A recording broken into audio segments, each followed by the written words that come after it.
Alhamdulillah. Allahumma salli ala sayyidina Muhammad wa ala ali sayyidina Muhammad. Ada orang yang menabung, dapat panen sawit ditabung, dapat panen karet ditabung, dapat usaha menangkap ikan ditabung. Terkumpullah tabungannya dalam setahun lebih kurang 100 juta.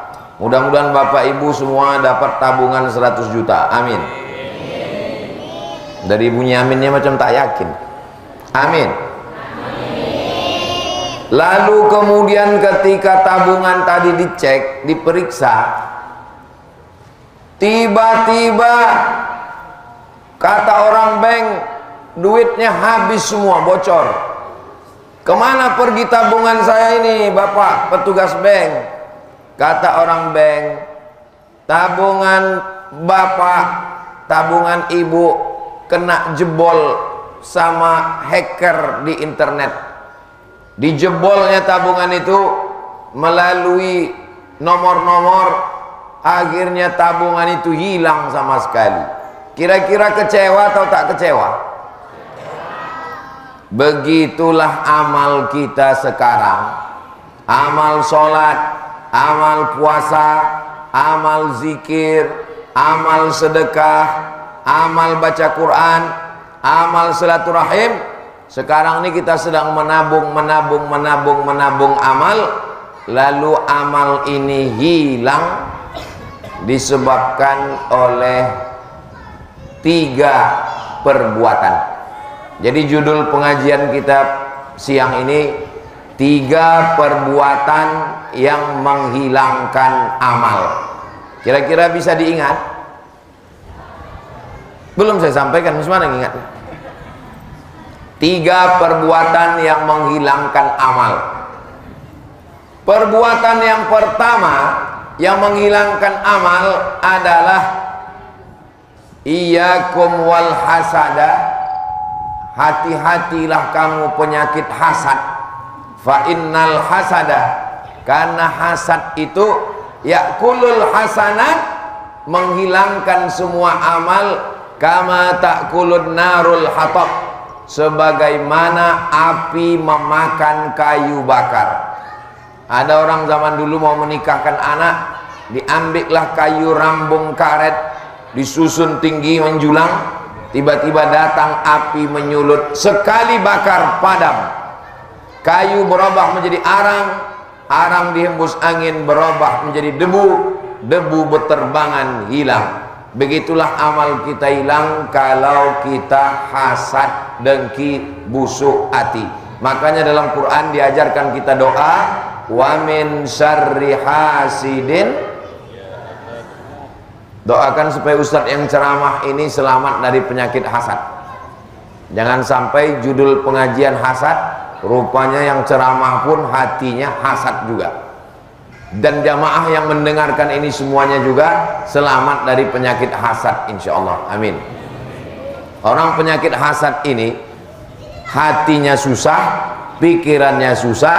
Kalau sudah pikiran susah, darah tinggi naik, kolesterol naik, asam urat naik, asam lambung naik, semuanya sakit gara-gara penyakit hasad. Tetangga renovasi rumah naik darah tinggi, tetangga beli sepeda motor baru masuk ICU, tetangga pergi berangkat haji koma, untung tak titik meninggal. Maka bagaimana cara mengobati penyakit hasad ini? Ikut senang melihat kesenangan orang lain. Waktu berdoa di waktu malam, doakan orang yang dapat nikmat itu. Ya Allah, ini kawanku, tetanggaku dapat nikmat, jadikan rumahnya itu sebagai rumah yang didatangi tamu, sehingga menyambut tamu bertambah amalnya.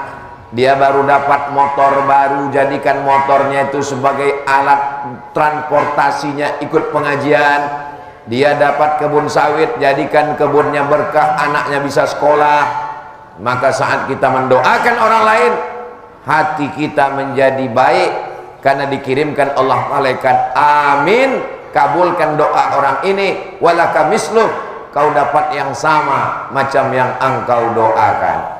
Kira-kira ibu bapak siap mendoakan kawan tetangga yang dapat nikmat? Insya Allah. Ini salah satu cara mengobati hati yang terkena penyakit hasad. Banyak orang kalau hasad, dia mendoakan orang tak baik. Ya Allah, ini tetanggaku dapat nikmat, kalau bisa stroke lah dia 6 bulan, kalau bisa cepatlah dia mati. Tak boleh mendoakan orang yang tak baik, karena yang tidak baik itu akan kembali ke kita sendiri. Wahai Abdul Somad, kalau kau hasad, pahala ceramah kau hilang, pahala puasa kau hilang, pahala sedekah kau hilang, semuanya melayang, tak ada sama sekali. Itulah mengapa saya sampaikan hari ini tentang hasad, supaya saya menceramahi diri saya sendiri. Kalau tangan saya menunjuk kepada jamaah, hati-hati hasad, satu yang ke jamaah, yang 4 nih ke diri saya sendiri. Hati-hati kau Abdul Somad, pahala ceramah kau hilang, pahala baca Quran kau melayang, pahala sedekah kau terbang karena penyakit hasad. Makanya selesai berwudu, kita minta bersihkan hati. Allahumma ja'alni minat tawwabin waj'alni minal mutatahhirin waj'alni min ibadikas. Allahumma ja'alni minat tawwabin, jadikan aku orang yang bertaubat. Waj'alni minal mutatahhirin, jadikan aku orang yang mensucikan hati. Waj'alni min ibadikas sholihin, jadikan aku hambamu yang soleh. Makanya selesai wudhu itu jangan hanya selesai wudhu balik, tapi tetap kita minta kepada Allah. Asyhadu an la ilaha illallah wahdahu la syarikalah wa asyhadu anna Muhammadan abduhu wa rasuluh. Allahumma ja'alni minat tawwabin waj'alni minal mutatahhirin waj'alni min ibadikas sholihin. Mudah-mudahan kita semua selamat dari penyakit hasad. Ini yang pertama. Yang kedua, penyakit yang bisa menghilangkan amal kita adalah penyakit namanya nifaq.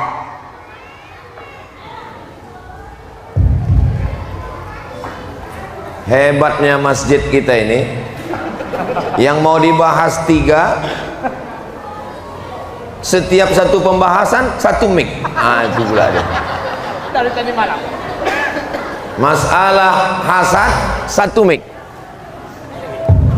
Masalah hasad 1 mic. Ini masuk ke yang kedua 1 mic. Ini yang ketiga nanti 1 mic. Hebat memang air joman ini, luar biasa. Saya sangka malam aja yang mic-nya ganti-ganti. Siang pun berganti juga rupanya.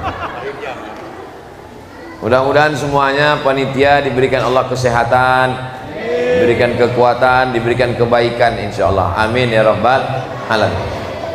Yang pertama hasad. Yang kedua itu adalah namanya penyakit nifaq. Nama orang yang kena penyakit itu munafik. Nama penyakitnya nifaq. Akan datang, yang udah dibagi-bagi aja. Akan datang, apapun acaranya di masjid, Maulid Nabi, Isra Mi'raj, Nuzul Quran, jangan bagi makanan waktu ustadz sedang ceramah. Ini anggap saya ini bukan ustadz yang diundang. Saya ini orang air joman yang balik kampung, jadi tak masalah. Ini anggap aja keluarga bagi. Bayangkan kalian mengundang ustadz dari Jakarta, diundang ustadz dari Medan, ustadz kondang, ustadz hebat, ustadz besar. Pas dia sedang ceramah, kalian bagilah kue. Itu kurang baik.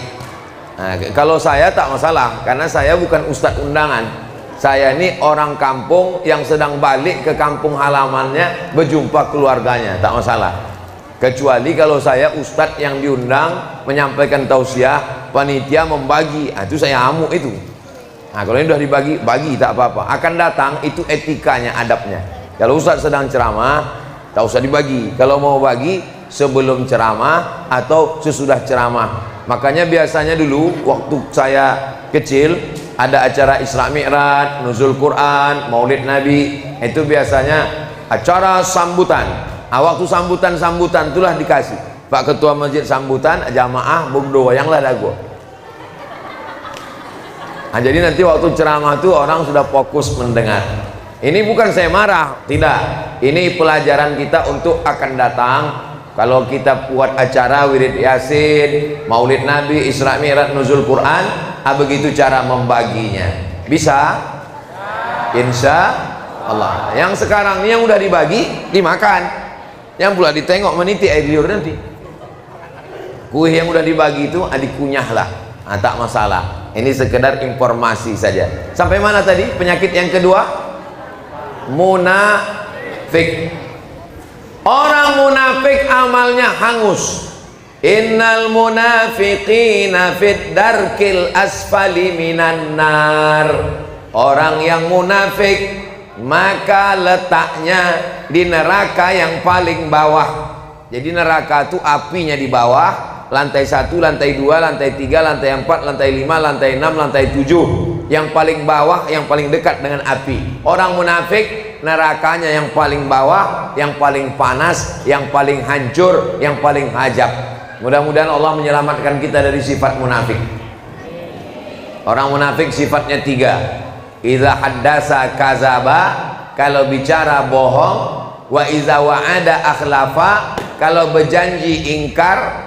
Wa iza tumina khana, kalau diberi amanah berkhianat. Apa isi ceramah Ustaz Somad tadi? 3. Apa sifat orang munafik? 3. Apa ceramah dia tadi malam di Erjoman? 3. Kenapa Ustaz tuh sekarang 3-3 aja? Mengingatkan Kak Nur Aini ini nomor 3. Allahu Akbar. Allahu Akbar. Allahu Akbar. Satu lagi, tak boleh tepuk tangan di masjid. Nah, jadi kalau nampak nanti orang udah mau agak tepuk, itu langsung takbir kita. Nah, kalau nampak langsung bertakbir Allahu Akbar. Nah, tak jadi. Nah, supaya apa? Supaya orang tahu. Ditanya orang, diundanglah Ustadz kondang dari Jakarta, datang ke Air Joman. Tiba-tiba Ustadz Habib itu ditanyanya, ini Air Joman? Iya. Kampung Ustadz Somad ini kan? Iya. Tak dikasih tahu Ustadz Somad. Udah dikasih tahu, udah disampai semua insyaallah. Tidak hanya untuk Air Joman, untuk Asahan, untuk Sumatera Utara, untuk Indonesia. Karena tausiah saya ini direkam dan nanti bisa ditonton ulang di channel Ustadz Abdul Somad Official. Jangan lupa subscribe, like, share, and comment. Mudah-mudahan ibu, bapak, adik, abang, kakak semuanya selamat dari sifat munafik. Dan Ustadz Somad yang ceramah ini juga selamat dari sifat munafik insyaallah. Amin ya rabbal alamin. Munafik disebut bermuka 2. Di depan kita lain, di belakang lain. Mukanya 2. Munafik juga disebut dengan lain di bibir, lain di hati. Tapi kalau saya tengok jamaah ini orangnya tulus-tulus, ikhlas-ikhlas semua. Tadi di rumah bapak tokoh masyarakat berkumpul, datang kemari berkumpul, orangnya itu juga, shotnya pun itu juga. Orangnya baik-baik, ikhlas-ikhlas. Mudah-mudahan anak-anaknya juga semua anak yang soleh-soleh semua insyaallah. Yang pertama yang merusak amal, hasad. Yang kedua munafik. Yang paling keras, yang paling dahsyat nomor 3. Inilah dia kafir. Makanya yang paling mengerikan itu adalah orang beriman, setelah beriman dia jadi kafir, namanya murtad. La ya'illu damu mri'in muslim illa bi ihda salas. Darah orang Islam halal ditumpahkan, dipancung kepalanya kalau melakukan 3. Yang pertama, at-tariku lidini, murtad. Orang yang murtad hukumnya dihukum pancung mati. Kalau ada orang murtad, tangkap, pancung kepalanya, mati. Yang kedua, as-sayyibuz zani, pezina. Sudah menikah, sudah berbini, sudah berlaki, berzina. Ditanam badannya setengah, dilempar batu sampai mati. Yang ketiga, an-naqsu bin naqsi, pembunuh. Dalam Islam pembunuh juga dihukum mati. Ustaz Somad cerita hukum mati pernah Ustaz Somad nengok hukum mati? Pernah. Menengok mata kepala saya sendiri menengok hukum mati di Jeddah. Nama masjidnya Masjid Qisas. Masjid apa namanya? Masjid Qisas. Duduknya macam duduk tasyahud, tangannya diikat ke belakang, tengkuk bajunya dimundurkan, kepala ditundukkan, dipancung kepala tuh. Bunyinya macam batu yang dilaga, muncrat darah tuh macam air keran yang dilepas, disemprotkan, begelinding kepala tuh jatuh. Dua kepala, saya ini, mata saya ini pernah menengok dua kepala begelinding, pancung satu, pup, tumbang, panggil satu lagi, pup, tumbang. Habis itu pulang saya ke hotel, 2 hari saya tak lalu makan, menengok kepala begelinding dipotong dengan mata kepala sendiri. Jadi yang 3 ini halal darahnya. Yang pertama orang yang murtad, yang kedua orang berzina, yang ketiga pembunuh. Dalam Islam dihukum mati. Pembunuh dihukum masuk penjara. Enak kali dia, tak kerja, makan tidur dikeluarkan. Kita sudah kehilangan keluarga. Mudah-mudahan Allah menyelamatkan dari kita asahan air joman, dari pembunuhan, dari perzinahan, dari perbuatan murtad anak cucu kita semuanya dalam akidah la ilaha illallah Muhammadur Rasulullah sallallahu alaihi wasallam. Makanya anak-anak kita malam Jumat diajak bertahlil, afdaluz zikri fa'lam annahu la ilaha illallah. Masukkan ke pondok pesantren. Ada pondok pesantren di Air Joman? Masukkan ke pondok pesantren Darul Ulum. Saya dulu masuk pesantren Darul Ulum, tapi tak tamat, cuma 2 tahun. Lalu adik saya pun masuk Darul Ulum, Kisaran, masuk. Di Silau pun ada pondok pesantren Ustadz Faisal, alumni dari Yaman, Tarim, Hadramaut, masukkan ke pondok pesantren. 6 tahun tamat, tidak ada tawar menawar. Yang boleh di rumah anak keponakan saya cuman TK sama SD. TK boleh, SD boleh. Adapun SMP, SMA wajib pesantren.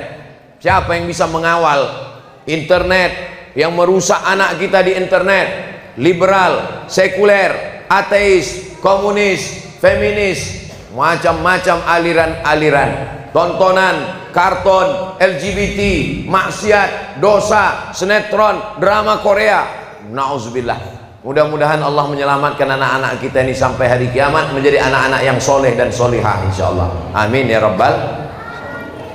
Saya dalam memperbaiki umat ini berceramah sudah, jadi dosen sudah, jadi guru sudah, pengajian ibu-ibu sore sudah, pengajian bapak-bapak malam sudah, tablik akbar di stadion sudah. Tapi yang paling efektif memperbaiki jamaah adalah melalui peraturan daerah di legislatif anggota DPR.